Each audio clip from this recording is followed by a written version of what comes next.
George Papadopoulos, a former advisor to Donald Trump, is heading to jail. Papadopoulos pled guilty in October of last year to making a false statement to Robert Mueller's Russia probe. Natasha Fatah on us this morning.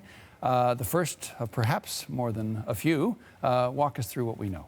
So Papadopoulos appeared in that D.C. courtroom yesterday where he told those who were present that he was sorry for what happened, that he considered himself a patriotic American, and that he made a mistake, essentially, by lying to investigators in the probe. So yes, he's been sentenced to 14 days in prison. And as you say, John, he's the first to be sentenced in this ongoing investigation into whether, in fact, there was collusion between the Trump campaign and operatives within the Kremlin. Let's have a look at what Papadopoulos has to serve. As we've mentioned, 2 weeks in prison. He also has to serve 12 months of supervised release, then 200 hours of community service within about a year, and then he'll also be fined $9,500. This man is a Chicago native. He's 31 years old. He's a former petroleum analyst who decided to join the Donald Trump presidential campaign in March of 2016. And he offered up his services as a volunteer to have foreign policy advice for the then candidate.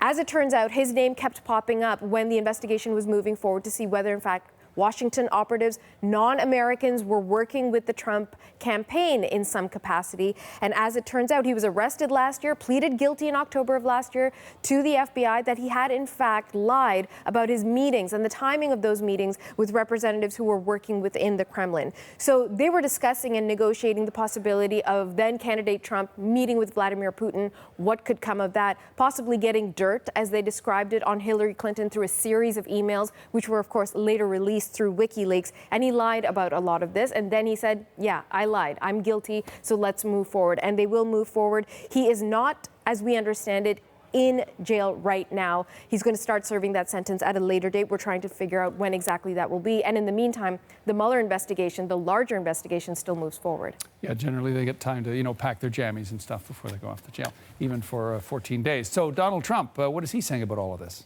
So initially he said, again, I don't know this guy. I don't know who Papadopoulos is. I have one picture with him, that famous picture of all of them together at a table negotiating something or other. But then he found out the sentence, and so he issued this tweet. Let's bring it up, where he says, 14 days for $28 million, $2 million a day, no collusion, a great day for America.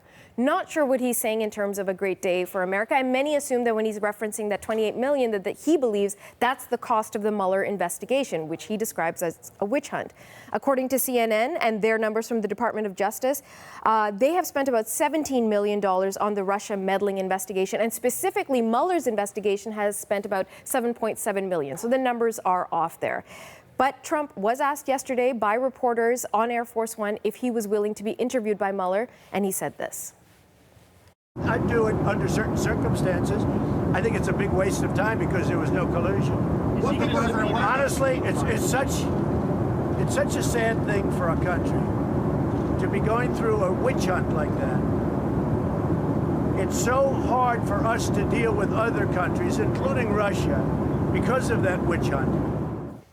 We've heard President Trump say many times that he feels this process is, as you heard him say there, a witch hunt, that it's unfair, it's not bipartisan enough, there isn't enough Republican representation as the investigation is moving forward. And then, again, I would love to speak to Mueller, even though my lawyers tell me not to, if this was a fair process. And he clearly feels that it continues to be an unfair process to his mind. For more on what the sentence might mean for the Mueller investigation, we want to bring in Scott Lucas. Now, he's a professor of American politics at the University of Birmingham in UK. And that's where he joins us from now. Scott, thanks again for joining us. Let's talk about the Papadopoulos sentencing. What stands out for you? Well, what stands out is the relative leniency of the sentence. Prosecutors had asked for 6 months in prison.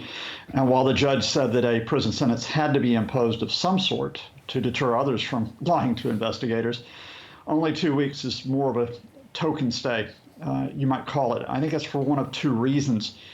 Either the judge accepted the arguments of Papadopoulos' defense team that while he had lied to investigators, there are others in the Trump campaign who are far more culpable, and therefore he shouldn't be scapegoated, and or the argument that George Papadopoulos is cooperating with the Mueller investigation over the Trump connections with Russia.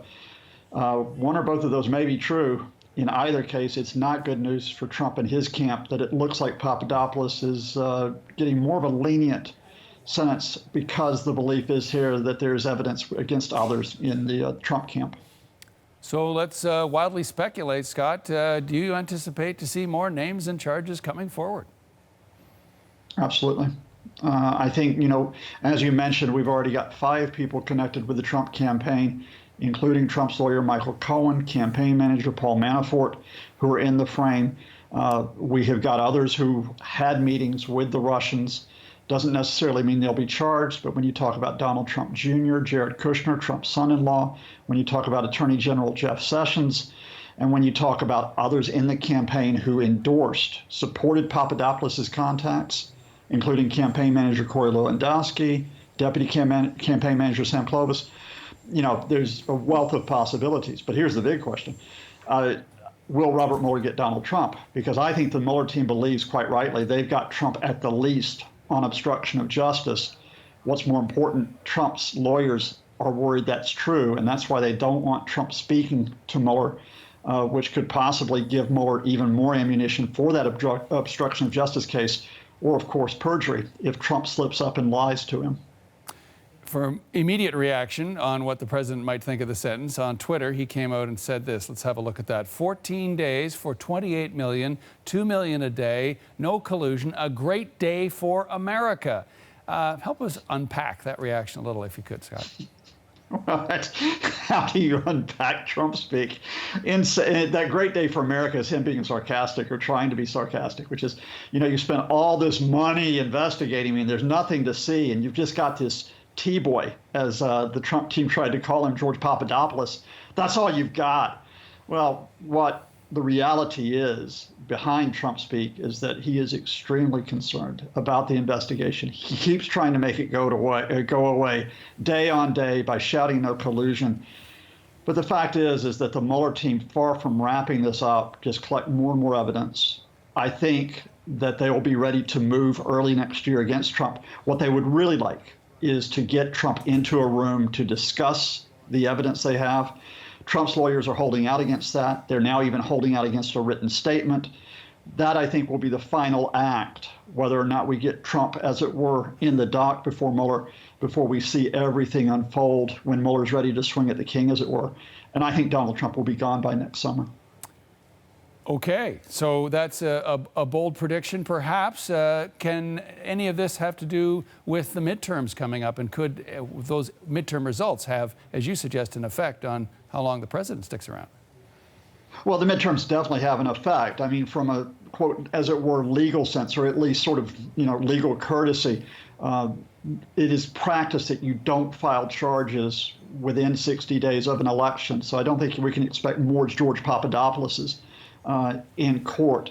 From a political sense, however, if the Republicans do not do well in these elections, if they lose the House of Representatives, and especially if they lose the Senate, I don't think it means impeachment necessarily, or at least conviction on impeachment, because you need a 2/3 majority in Senate for that.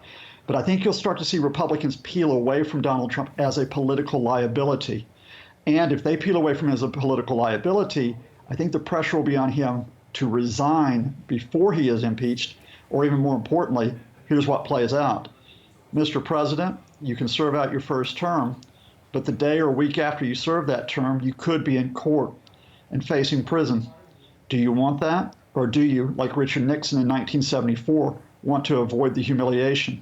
Resign now.